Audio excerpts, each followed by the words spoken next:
Bonjour à vous tous, frères et sœurs en Christ, de la paroisse Sainte-Marie en Presqu'île et de tous ceux qui nous rejoignent en ce mardi de la 4e semaine de Pâques. Avec l'équipe Mission, avec les diacres Michel et Olivier, nous espérons que votre semaine a bien débuté, que la reprise pour les enfants se passe bien également. Avec un peu de retard, pardon, Kitri, nous souhaitons un joyeux anniversaire et tous nos bons voeux à Kitri, dont c'était l'anniversaire samedi. Kitri, pour vous tous, c'est elle qui vous envoie donc l'ensemble des mails, c'est elle qui met en forme une magnifique newsletter depuis cette entrée du 17 mars, et puis aussi sur la paroisse, la newsletter hebdomadaire. Merci Kitri, tous nos bons voeux à l'occasion de ce nouveau printemps pour toi. Merci aussi pour vos réponses. Faisant suite à la question de Jésus, souvenez-vous, et vous, voulez-vous partir? Et Pierre de répondre, à qui irions-nous? Tu as les paroles de la vie éternelle. Tu as les paroles de la vie éternelle. Nous croyons, nous savons que tu es le Saint de Dieu. Tu as les paroles de la vie éternelle. Et vous, continuez à nous envoyer par mail, s'il vous plaît, les paroles de Jésus qui vous marquent. Tu as les paroles de la vie éternelle. Merci pour ce partage fraternel, paroissial, familial. Nous tenons bon ensemble dans la prière et les appels téléphoniques. Nous tenons bon ensemble. C'est aussi le mois de mai, donc la prière de la Vierge Marie. On n'oublie pas le soir un Je vous salue Marie, pourquoi pas 3, voire une dizaine de chapelles ou plus, et puis on met une bougie pour prier, bien sûr pour les malades, les souffrants, les soignants. N'hésitez pas à demander des intentions de messe, à proposer. Donc je viens de célébrer la messe, là, il y a quelques minutes maintenant, et je continue, poursuis mes visites en vous bénissant de la rue, donc profitez-en. Nous poursuivons notre lecture spirituelle au chapitre donc 7 des Actes des Apôtres. Mais d'abord, je dois vous répondre à la question que je vous ai posée hier. Hier, je vous ai dit qu'il y avait quelque chose de nouveau au chapitre 16, verset 10. C'était quoi cette chose nouvelle? Est-ce que vous avez remarqué? Eh bien, c'est le premier récit en nous. Je vous le dis, à la suite de la vision de Paul, nous avons cherché à partir en Macédoine. Le premier récit en nous, où Luc met le pronom nous sommes partis. Chapitre 16, donc 17, pardon. Paul et Silas donc arrivent à Thessalonique et là ils annoncent la bonne nouvelle.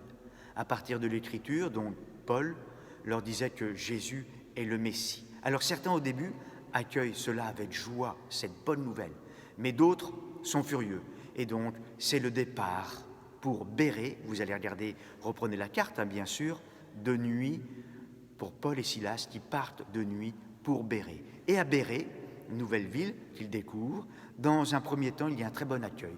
Deuxième temps, pareil, des tensions. Et donc là, Paul part pour Athènes. Il part pour Athènes. Et là, il avait l'âme toute bouleversée de voir cette ville pleine d'idoles. Alors que fait-il? Vous verrez. Eh bien, Paul annonce la bonne nouvelle du Christ ressuscité. Il l'annonce aux Juifs, il l'annonce aux Grecs, il l'annonce aux philosophes, aux tout venants. Il annonce cette bonne nouvelle. Et Paul, comme cela se fait dans cette ville, il est convoqué par les philosophes qui veulent l'écouter sur cette nouvelle doctrine. Ils veulent l'écouter. Et nous avons ici le troisième discours de Paul, le discours de l'aréopage, ce beau tableau que vous connaissez aussi, qu'on peut voir au Vatican, de Raphaël. Le Paul devant les philosophes à l'aréopage.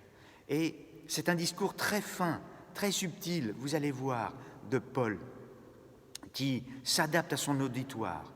Et à la fin, ses interlocuteurs ayant entendu donc Paul et entendu le mot de la résurrection des morts, alors ils lui disent « Eh bien, nous t'entendrons une autre fois ». D'une certaine manière de lui dire, de façon un peu triviale, « Cause toujours, tu reviendras ».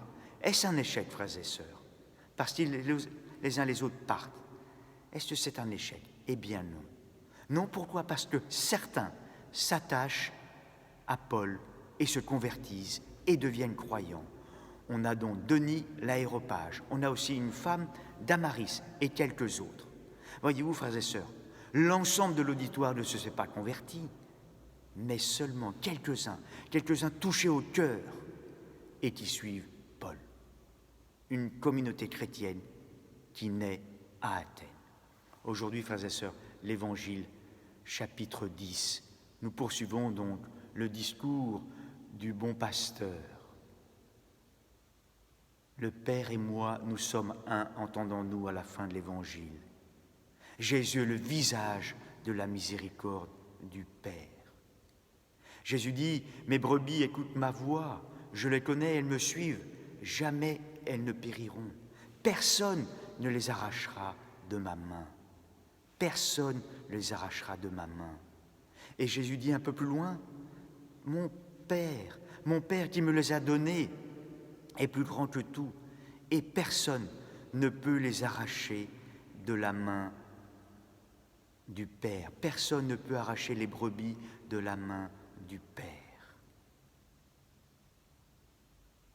Frères et sœurs, nous avons des épreuves, nous avons des soucis, mais nous sommes dans la main du Christ, nous sommes dans la main du Père.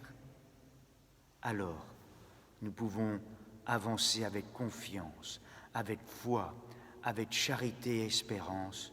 Nous sommes dans la main du Père, nous sommes dans la main du Christ. Alors oui, nous confions au Seigneur, le bon pasteur, les mourants, les malades, tous ceux qui sont en difficulté, les soignants, tous ceux qui sont au service, tous ceux qui sont en train de relancer la machine pour reprendre le travail. Notre-Dame de Fourvière, priez pour nous. Notre-Dame de Fourvière, priez pour nous.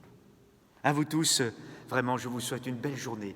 Et ceux pour qui c'est plus difficile, nous vous portons dans la prière. Nous sommes unis les uns les autres et nous vous assurons de notre soutien bien fraternel. Belle journée à vous tous.